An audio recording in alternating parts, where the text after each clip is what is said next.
अपने जीवन में जो एक घुटन है परिवार की, आवश्यक नहीं है कि हर स्त्री के जीवन में घुटन है, लेकिन हम बहुत सारी कहानियों को पढ़ते हैं तो हमें लगता है कि महिमा मंडन के पीछे भी जब अगर चेतना है, अगर ज्ञान की प्यास है तो ज्ञान आपको मुक्त करता है। आप बड़ी भूमिकाओं के लिए आप सोचते हैं, लेकिन यदि एक सीमा तय कर दी जाए कि आपका महत्व है, आप देवी जैसी स्त्री हैं, आप पत्नी हैं, आप माँ हैं और पुत्री हैं, लेकिन सवाल ये है कि यदि मैं एक व्यक्ति हूँ, यदि मुझे दुनिया का अन्वेषण करना अच्छा लगता है, यदि मैं ब्रह्म मुहूर्त में किसी नदी के किनारे बैठ के कोई दैवीय अनुभूति करना चाहती हूँ, तो क्या समाज मुझे ऐसा करने की अनुमति देता है?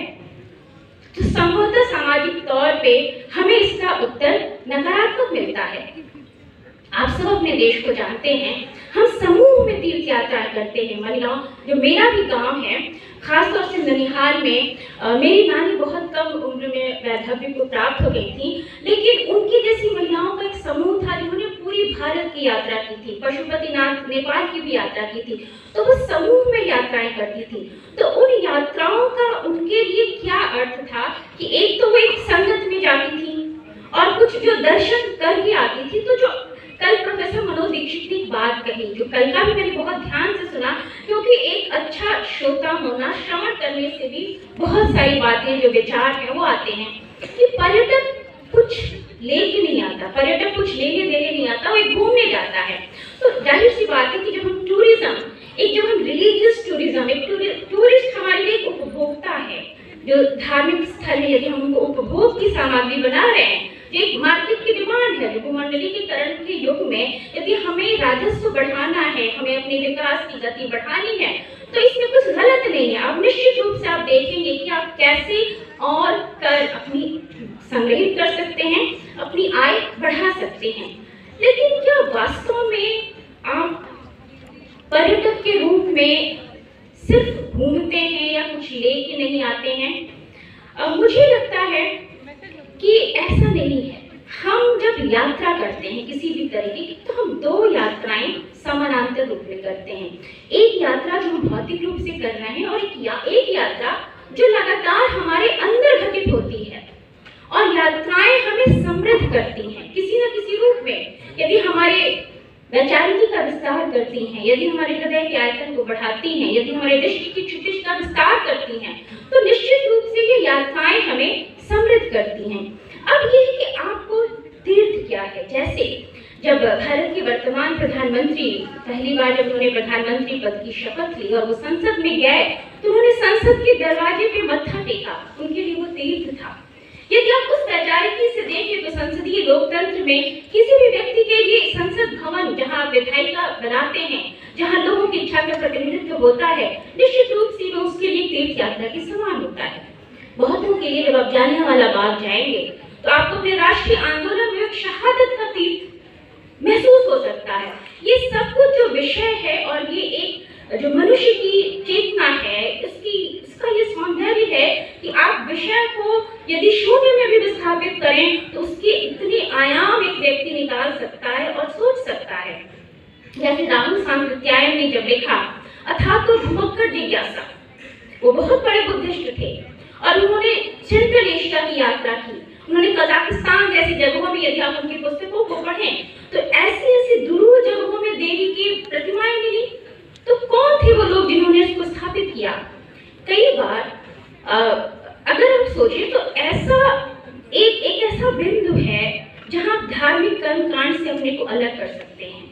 और भौतिक विज्ञान भी जो अणु, परमाणु और सृष्टि की बात करता है, एक बिंदु पे जाके आप निरुत्तर हो जाते, कोई है ऐसी एक परम शक्ति। और मुझे लगता है कि यदि आपको उद्यात होने में और मनुष्य होने में यदि कोई ईश्वर सहायता करते हैं तो सबको अपने लिए एक एक ईश्वर बना लेना चाहिए, जो मुश्किल पलों में आपका साथ दें, जो आपको सन्मार्ग पे चलने के लिए प्रेरित करें। और यदि वो अनुभूति किसी स्थान पे जाके होती है, बहुत लोग होते हैं जब किसी जगह यात्रा पे जाते हैं तो उनसे ये उम्मीद की जाती है, जो आप लोक में देखें कई बार शास्त्र जिस बात का उत्तर नहीं देते, लोग बहुत खूबसूरती से उसका जवाब देता है। जब गांव में लोग समूह में तीर्थ यात्रा के जाते थे तो लौट के आते थे तो उनका स्वागत होता था, भोज होता था, माना जाता था कि वो थोड़े और उत्कृष्ट मनुष्य हुए हैं। एक मान्यता थी कि जब आप जाते हैं तो अपनी जो छोटी छोटी संकीर्णताएं हैं, जो आपकी ईर्ष्या है, प्रतिस्पर्धा है, वैमनस्य है, आप उसका परित्याग करते हैं। जो एक समिधा हवन की जो धारणा है मुझे बहुत पसंद है। जो ऋग्वेद की वो जो ऋचाएं हैं, तस्मै देवाय हविषा विधेम, तो मनुष्य की जिज्ञासा है कि ये सूर्य क्यों निकलता है, ये बरसात होती है। विज्ञान ने बहुत सारे प्रश्नों का उत्तर दे दिया है, लेकिन अभी भी वो जो प्राण तत्व है कुछ तो ऐसा है, और ये कुछ ऐसा है आप इसको यदि धर्म में ढूंढ पाते हैं, धर्म की अपनी सीमाएं हैं। यदि आपको लगता है कि बहुत सारी बातें हैं जहां आपकी असहमतियों के बिंदु हैं, तो अध्यात्म मनुष्य की शब्द अलग हैं, भाषाएं अलग हैं, संस्कृतियां अलग हैं, लेकिन अध्यात्म एक बहुत बड़ी प्रेरणा शक्ति है। यदि आप प्रातःकाल ब्रह्म मुहूर्त में एक बहती हवा के बीच जाके प्रकृति से संवाद करें, किसी वृक्ष से संवाद करें, तो आपको निश्चित रूप से महसूस होता है कि आप इस दुनियावी, इस भौतिकता से ऊपर कुछ उठ के एक उत्कृष्ट आत्मा है। ये जो आत्मा के स्तर का संवाद है, बहुत सारी बातें आज के संदर्भ में हम नहीं समझ पाते हैं, लेकिन अगर आप यात्राएं करते हैं तो आप एयरपोर्ट्स पे देखिए किस तरीके की किताबें बेस्टसेलर होती हैं। The monk who sold his Ferrari, इस तरीके की जो एक जीवन दर्शन बताने वाली, जो आज के बाजार के युग में बहुत जो सफल कॉर्पोरेट्स हैं, अगर उनमें वहां भी ऐसी किताबें हैं, तो अंततः ये एक सवाल होता है कि आप चाहते क्या हैं।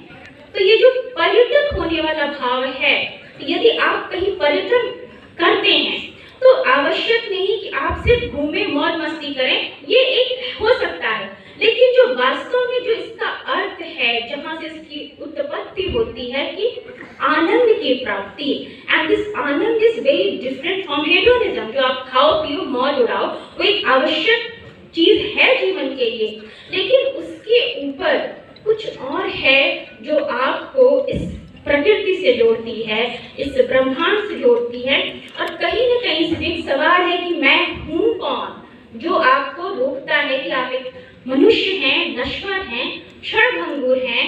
ये जो अभिमान है या जो दूसरे भाव है, उनका कोई औचित्य नहीं है, अंततः आपको जाना है इस दुनिया से।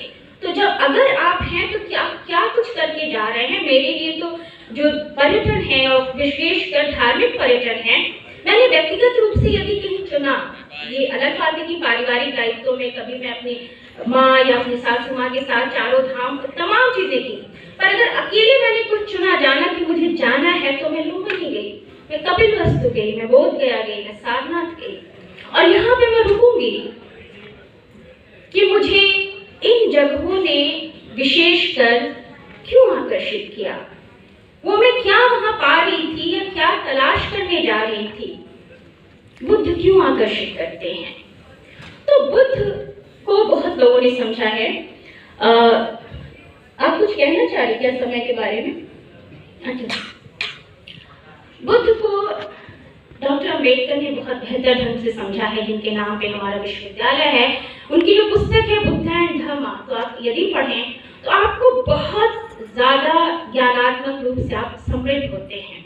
बुद्ध को हम कैसे जानते हैं, बुद्ध हमें क्यों पसंद आते हैं?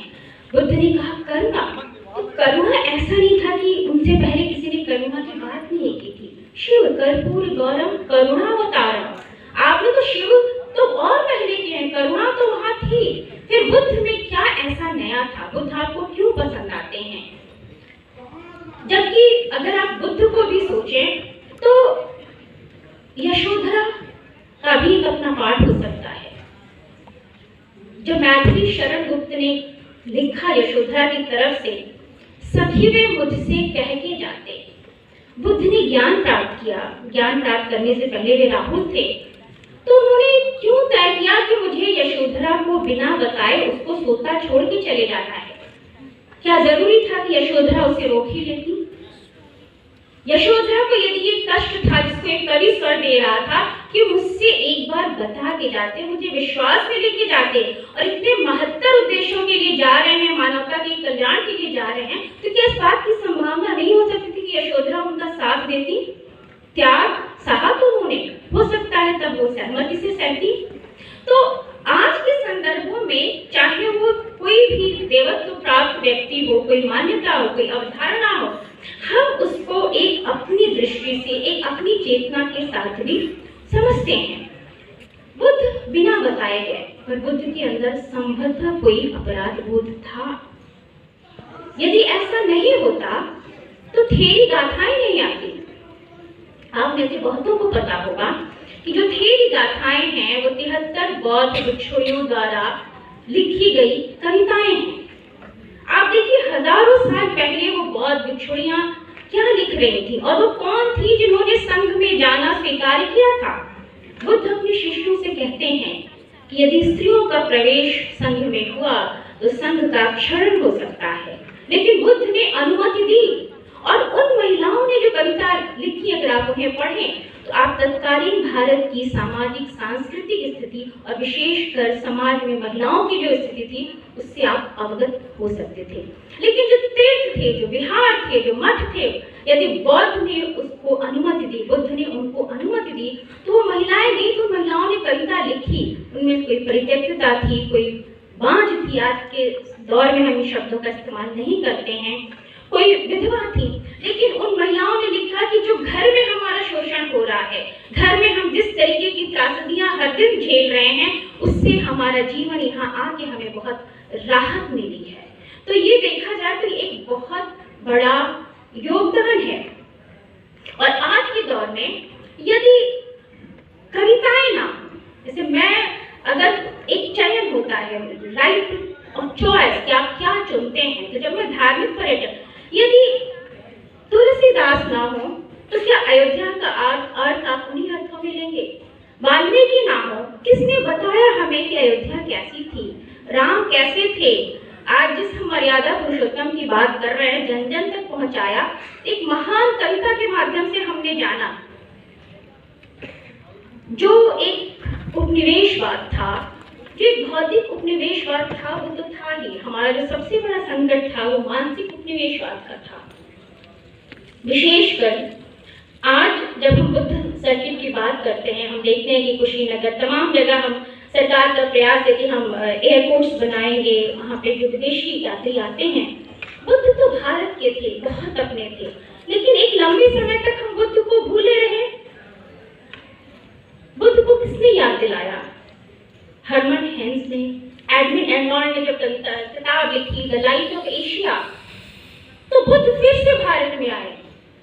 सारे लगभग जितने हम महान अपने राजनेताओं को जानते हैं, एक तरीके से अंग्रेजी भाषा में बुद्ध को फिर से स्थापित किया गया। रामचंद्र शुक्ल ने ब्रजभाषा में अनुवाद किया।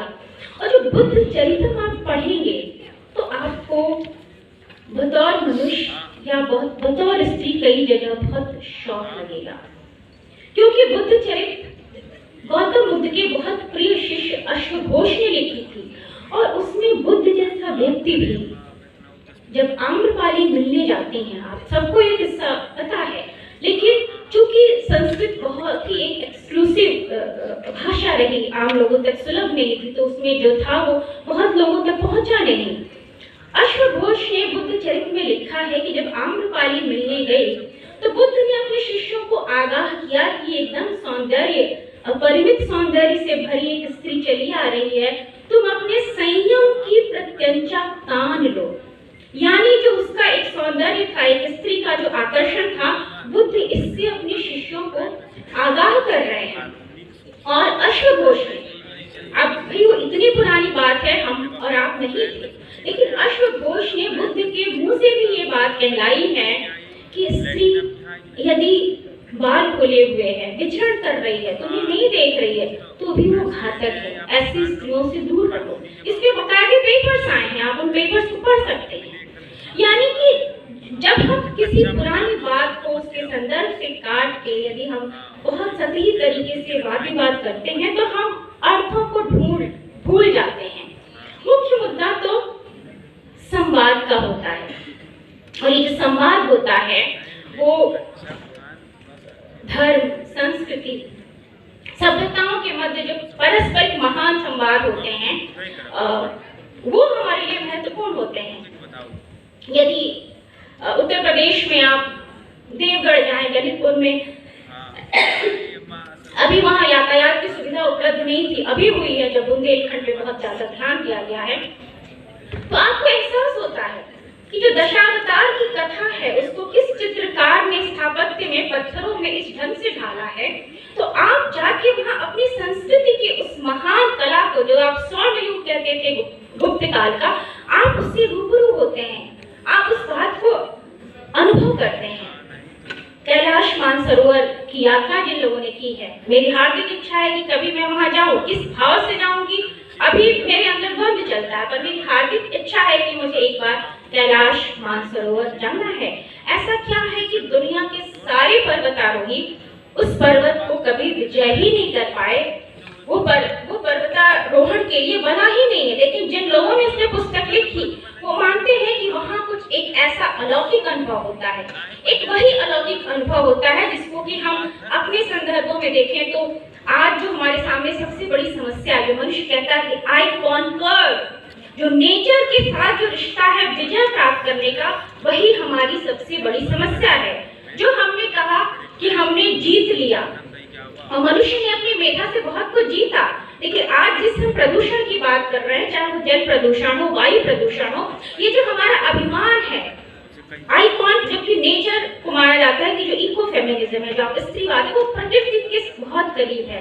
प्रकृति के साथ तादात्म्य का, एक मैत्री, सौहार्द और जो सम्मान का संबंध है, एक स्त्रियों का, स्त्री के नजरिए का प्रकृति से, वो प्रकृति के साथ जो पूजा है, आप चाहे नीम की पूजा करें, तुलसी की पूजा करें, किसी पर्वत की पूजा करें, वो प्रकृति के साथ सम्मान पे निर्भर है। वहाँ ये विजय वाला भाव नहीं है, क्योंकि विजय किसी न किसी तरीके की हिंसा को अंततः जन्म देता है। यदि आप किसी तीर्थ स्थान पे जाते हैं और यदि आप मनुष्य के रूप में, यदि आपका प्रतिशोध का शमन नहीं हुआ, यदि आपने थोड़ी और उद्यतता वहाँ ग्रहण नहीं की, वहाँ आप थोड़े से और क्षमाशील या विनयशील नहीं हुए, तो वो जो तीर्थ है उसका कोई अर्थ नहीं है।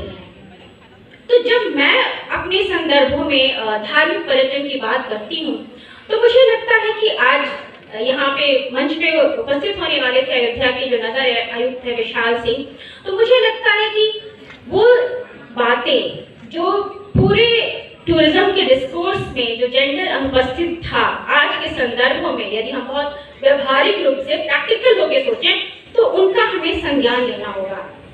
आप सबको मालूम है कि जो दुनिया का एक बहुत बड़ा तीर्थ स्थल है मक्का, वहाँ हर साल कितने यात्री जाते हैं, तो उस पर बहुत सारी महिलाओं ने पर्चे लिखे कि बतौर महिला यात्री वहाँ जाना, और बहुत सारे धर्म तो स्त्री का अकेले वजूद ही नहीं स्वीकार करते हैं। आप अकेले कुछ नहीं है, आपका एक अभिभावक होना ही चाहिए, भले वो 4 साल या 5 साल का बच्चा हो। तो आज की स्त्री जो प्रोफेसर है, आज की स्त्री जो डॉक्टर है, प्रेम वो करती है, बच्चे से करती है, पति से करती है, सारे रिश्तों में उसको विश्वास है, पर कहीं ना कहीं से वो महसूस करती है कि मैं क्या हूँ, मेरी कोई स्वायत्तता है, मैं एक व्यक्ति के रूप में मैं किसी जगह यदि अकेले जाने का निर्णय करती हूँ तो मैं क्यों नहीं जाऊंगी। तो जिन सार्वजनिक जगहों को, चाहे वो जो पार्किंग हो, वहाँ यदि हम बात करते हैं कि वहाँ पे आपको जेंडर न्यूट्रल, जेंडर ब्लाइंड नहीं होना है, आपको वहाँ जेंडर को संज्ञान में लेना है, चाहे वो स्त्री का हो चाहे ट्रांसजेंडर का हो। तो ये जो हम बड़ी बड़ी परियोजनाएं बना रहे हैं, चाहे वो अयोध्या की हो या काशी विश्वनाथ कॉरिडोर की हो, हमें एक ऐसी परियोजना बनानी चाहिए कि जहाँ एक स्त्री, यदि एकल स्त्री निर्णय करती है कि मैं जाऊंगी, और आज ऐसा संभव है, बिल्कुल संभव है, तो वो स्त्री वहाँ जाए और उसको सिर्फ स्त्री होने के कारण वो खामियाजा न भुगतना पड़े, क्योंकि धर्म ने, सारे धर्मों ने, मैं किसी एक धर्म को नहीं कह रही हूँ, सारे धर्मों ने स्त्री को एक अजीब सा विरोधाभास है। बहुत बड़ी जगह थी लेकिन एक सामान्य व्यक्ति होने की अनुमति नहीं थी, उसको हर तरफ से जकड़ के रख दिया, जो कि हम इतिहास की विकास प्रक्रिया में कहते हैं, देखते हैं कि क्योंकि वो बहुत सहूलियत भरी बात थी पुरुष वर्चस्व के लिए, पितृसत्ता के लिए, क्योंकि स्त्री को यदि समान व्यक्ति की तरह अधिकार दे दिया जाता तो शायद हमें आज बहुत खास जतन अलग से नहीं करने पड़ते। तो जो एक बतौर स्त्री स्कॉलर जो धार्मिक पर्यटन के संदर्भ में मेरे मन में जो कुछ विचार आए, तो मुझे एक ये भी लगा कि बहुत सारी जो समस्याएं हैं आज के संदर्भ में वो धर्म से ही जुड़ी हैं। तो जब भी हम शांति वार्ता करते हैं, जिसको आप पीस टॉक्स कहते हैं या पोस्ट कॉन्फ्लिक्ट जोन में, तो यदि महिलाओं को भी एक स्टेक होल्डर्स के रूप में शामिल किया जाए तो शायद हम एक बहुत बेहतर और लोकतांत्रिक समाज बनाएंगे। जैसे जेरूसलम है वो तीनों धर्मों का केंद्र है, पर क्या कभी बड़े वार्ताकारों ने, दुनिया की बड़ी शक्तियों ने, जिन्होंने बड़े बड़े ओस्लो अकॉर्ड और तमाम पीस अकॉर्ड किए, कभी स्त्री को एक अलग स्टेक होल्डर के रूप में माना कि कोई संघर्ष होता है तो वहाँ स्त्री की पे क्या असर पड़ता है? मैं एक आखिरी बात कह के अपनी बात को समाप्त करूंगी, क्योंकि वैसे ही हमारा सेशन बहुत लेट हुआ। हिंदी की एक कवयित्री हैं, अंग्रेजी की वो प्रोफेसर हैं डीयू में, उनको अभी पिछले साल साहित्य अकादमी मिला, अनामिका। अभी उनका पिछले महीने एक नया उपन्यास आया है, तृणधारी ओट। आप में से यदि किसी ने भी सुंदरकांड को सुना हो या पढ़ा हो तो बहुत प्रसिद्ध पंक्तियां हैं। तृणधारी ओट कही वैदेही, जब वो रावण को आगाह करती है कि दूर रहो मुझसे और राम को स्मरण करो, राम बहुत कृपालु हैं। तो एक हमारे समय की एक बहुत बड़ी बौद्धिक कवयित्री विदुषी अनामिका जब तृणधारी ओट लिखती हैं तो एक तरीके से वो जो रामायण का वो प्रतिरोध गलत शब्द होगा, आप उसको एक सहयोगी ग्रंथ कह सकते हैं। जो सीतायण लिखने की वाल्मीकि की परिकल्पना थी, एक ये स्थापित बात है कि जब महर्षि वाल्मीकि ने रामायण लिखी तो उनकी अगली योजना थी कि वो सीतायण लिखेंगे, क्योंकि उनके आश्रम में सीता लव कुश के साथ बहुत लंबे समय तक रही थी, तो वो लिख नहीं पाए। लेकिन जो वाल्मीकि के मन में प्रवेश करने का प्रयास कह रहे हैं, क्योंकि हम सब समझने का सिर्फ प्रयास कर सकते हैं, हमारा प्रयास प्रामाणिक है, ये कहना एक मिथ्या अभिमान है जो कि संभव ही नहीं है। बस हमें एक दूसरे के प्रयास को ही समझना है। तो वो कहती है, वो कितना सुंदर है। मुझे लगता है कि यदि मैं अपनी जो मेरा प्रोफेशन है, I am a teacher of political science and I take this classes of peace and conflict studies, तो जो उसमें मैं अपने विद्यार्थियों को समझाने की कोशिश करती हूँ, जो कॉन्फ्लिक्ट रेजोल्यूशन की कॉन्सेप्ट है, उसमें एक बहुत बड़ा कॉन्सेप्ट फेमिनिस्ट अप्रोच का है। तो हम सवाल उठाते हैं सीता की तरफ से, लेकिन अनामिका ने ये बताने की कोशिश की है कि सीता वाल्मीकि के आश्रम में रह रही थी, वहाँ जो हारे हुए राक्षस थे जिनका शमन करना था राम और लक्ष्मण को, उनके बच्चे वहाँ रह रहे थे। और सीता वो कहती हैं कि अपने आप में ये बच्चे दोषी नहीं हैं, ये राक्षस जो हैं, अब राक्षस कौन है ये एक अलग विषय हो सकता है, ये दोषी नहीं, इन्हें वैसा परिवेश नहीं मिला। वो क्या कह रही, उन्हें वैसा परिवेश नहीं मिला। That means she is talking about this process of socialisation and social conditioning, क्योंकि हम मानते हैं कि जो संस्कार है, मेरिट है, वो प्रोजेक्ट है, दे आर सोशल प्रोजेक्ट। आप किसको कहाँ रखते हैं, वो कैसा बोलना सीखता है, कैसा सोचना सीखता है। कुछ प्रतिभाएं निश्चित रूप से नैसर्गिक है, पर बहुत कुछ है जो हम सीखते हैं। तो यदि सीता वो कहती हैं कि मैं शिक्षा दूंगी, उस उपन्यास में सीता ने एक गुरुकुल शुरू किया है जहां वो आदिवासियों को, भील के, कोल को, बच्चों को पढ़ा रही हैं, और उनका प्रयास है कि मैं हिंसा को ही समाप्त कर दूं मूल से, कि रावण बनने की संभावनाएं ही समाप्त हो जाएं। और मुझे लगता है कि ये बहुत सुंदर है। यदि मैं कभी सीता की रसोई गई, अभी उत्तर प्रदेश सरकार ने बहुत जोर शोर से अवध महोत्सव मनाया, पोस्टर्स जारी हुए, हर जगह राम और लक्ष्मण थे। मुझे व्यक्तिगत रूप से बहुत शोक हुआ। मैंने सोचा कि मैं सरकार को एक पत्र लिखूंगी कि क्या आप वाकई उसी मान्यता पे विश्वास करते हैं कि सीता मिथिला की थी, ससुराल में जो हुआ उन्होंने वो किया, सारे कर्तव्यों का पालन किया, लेकिन यदि आप अवध महोत्सव मना रहे हैं तो आपके पोस्टर्स, आपकी होर्डिंग से सीता और उपस्थित रहेंगी, सिर्फ राम और लक्ष्मण रहेंगे। तो यदि ये सवाल यदि हमारे जैसी स्त्रियों के दिमाग में आते हैं तो मेरी नज़र में ये बहुत महत्वपूर्ण सवाल है। जब भी हम धार्मिक पर्यटन की बात करेंगे, चाहे वो किसी भी धर्म की बात हो, तो उसका एक स्त्रीवादी पाठ, एक स्त्रीवादी दृष्टिकोण अवश्य होना चाहिए।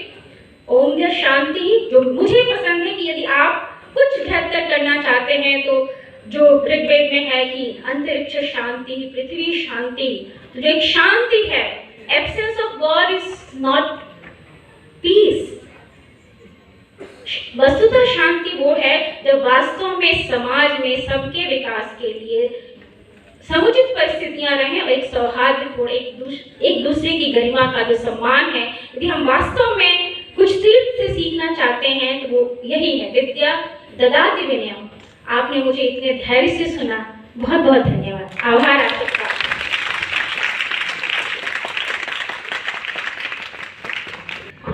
I wish especially to thank the organizers for giving me the opportunity to be here. And as I had asked them what should be the kind of thing that I would say, because this is on religious tourism, they said that I could say something about the philosophical tradition. So what I am going to share with you are just a few things about Indian philosophical tradition, and with a request that I make to the department, especially both the tourism department and the management department, that as we